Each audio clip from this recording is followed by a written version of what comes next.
Hello guys, welcome to our channel. आज हम class 12th का फिजिक्स का chapter number 4 moving charge and magnetism का एग्जाम्पल नंबर 4.3 करने जा रहे हैं। लेट्स रीड द क्वेश्चन में हमें क्या बोला है। क्वेश्चन में हमें बोला है what is the radius of the path of an electron.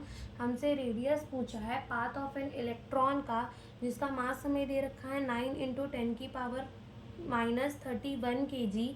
Charge हमें दे रखा है 1.6 × 10⁻19 कूलम, जो मूव कर रहा है एट अ स्पीड, यानी कि हमें वेलोसिटी दे रखी है 3 × 10⁻7 मीटर पर second in a magnetic field. और मैग्नेटिक फील्ड हमें कितनी दे रखी है 6 × 10⁻⁴ टेस्ला, जो कि परपेंडिकुलर है। और अपन से पूछा है कि इसकी फ्रीक्वेंसी कितनी होगी और उसकी एनर्जी कितनी होगी in the kilo electron volt के अंदर, और एक इलेक्ट्रॉन वोल्ट की वैल्यू हमें दे रखी है। तो स्टार्ट करते हैं अपने क्वेश्चन को। सबसे पहले गिवन क्या क्या हम वो लिख लेते हैं। हमें मास ऑफ इलेक्ट्रॉन गिवन है, हम उसको me से लिख लेते हैं, दैट इज 9 × 10⁻31 kg गिवन है।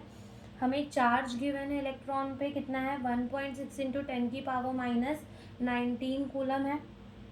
हमें वेलोसिटी दे रखी है 3 × 10⁻7 मीटर पर सेकेंड, एंड हमें मैग्नेटिक फील्ड दे रखा है 6 × 10⁻⁴ टेस्ला।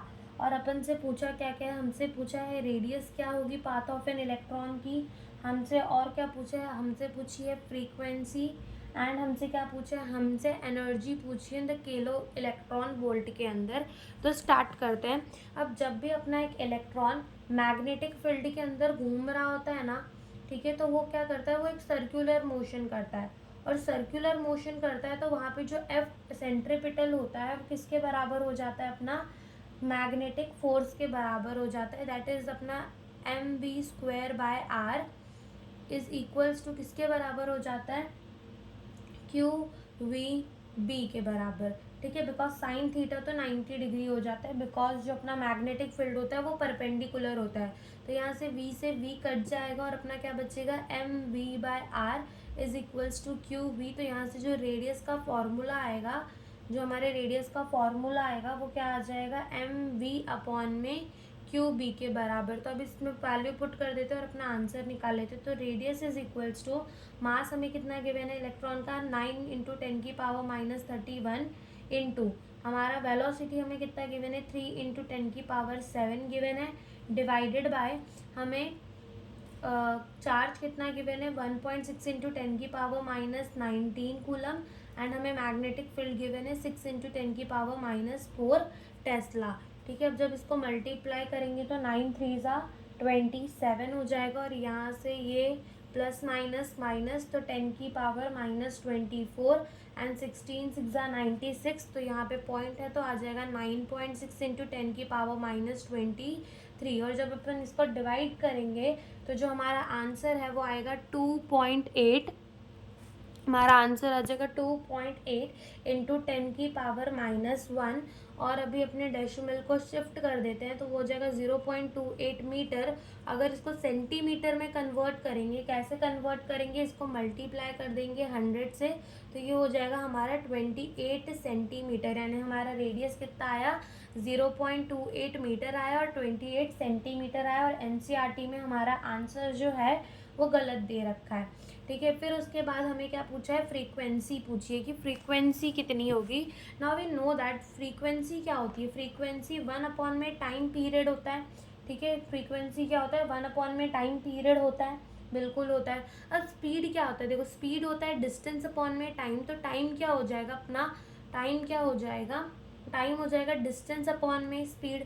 अब एक जब सर्कुलर पाथ में जो डिस्टेंस होगा वो कितना होगा 2πr, और स्पीड क्या, वेलोसिटी। तो यहाँ पर अपना ये टाइम पीरियड आ गया। ठीक है, अब टाइम पीरियड का अपना 1/t फ्रीक्वेंसी होता है। तो यहाँ से अपनी फ्रीक्वेंसी का फॉर्मूला क्या हो जाएगा, v/में 2πr। तो वेलोसिटी कितनी दे रखी है 3 × 10⁻7 दे रखी है, डिवाइडेड बाय 2 इंटू पाई होता है 3.14 इंटू r। रेडियस हमने कितना फाइंड किया यहाँ पर 0.28 मीटर। और जब अपन इसको डिवाइड करेंगे तो जो हमारा आंसर यहाँ से 3 × 10⁻7 आ जाएगा, डिवाइडेड बाय इनको मल्टीप्लाई करने में हमारा आंसर आएगा 1.7। ठीक है, हमारा आंसर क्या आ जाएगा 1.7। ठीक है। अब जब इसको डिवाइड करेंगे तो हमारा आंसर आएगा 1.7 इंटू 10⁻7 हर्ट्स आ जाएगा, ठीक है। तो ये हमारी फ्रीक्वेंसी आ गई। अब हमसे पूछा है हमें एनर्जी कैलकुलेट करनी है, और एनर्जी का मतलब यहाँ पे हमें काइनेटिक एनर्जी कैलकुलेट करनी है, जो क्या है 12mv² है। तो चलो पुट कर देते हैं हाफ, और मास हमें कितना गिवन है 9 इंटू 10⁻31 इंटू v²। वी हमें कितना दे रखा है 3 इंटू 10⁻7, इसका क्या हो जाएगा स्क्वायर हो जाएगा। तो पीछे करते हैं। तो यहाँ से जो अपना क्या था 12mv² था एनर्जी, तो यहाँ से हाफ हो गया, इंटू एम हमें दिया था 9 इंटू 10⁻31 इंटू v²। हमारा क्या हो जाएगा, v² हमारा हो जाएगा 3 इंटू 10⁻3 मतलब v² हो जाएगा 3 3 ज़ा 9 इंटू 10⁻7 एंड 14। तो ये हमारा हो गया। अब जब अपन इसको मल्टीप्लाई करेंगे तो जो हमारा आंसर है वो कितना आ जाएगा 40.5 इंटू 10⁻17 जूल आ जाएगा, ठीक है। अब इस जूल को हमें क्वेश्चन में क्या बोला है, किलो इलेक्ट्रॉन वोल्ट में कन्वर्ट करना है। 1 इलेक्ट्रॉन वोल्ट की हमें कितनी वैल्यू दे रखी है 1.6 इंटू 10⁻19 जूल, इतनी हमें वैल्यू दे रखी है 1 इलेक्ट्रॉन वोल्ट की। अगर मैं कहूँ कि जूल की वैल्यू कितनी होगी इसके हिसाब से, तो जो अपनी 1 जूल की वैल्यू कितनी होगी 1 electron volt divide by 1.6 into 10⁻19, इतनी अपनी 1 जूल की वैल्यू होगी। अब पुट कर दो यहाँ पर, ठीक है, जूल की जगह अपना ये पुट कर दो।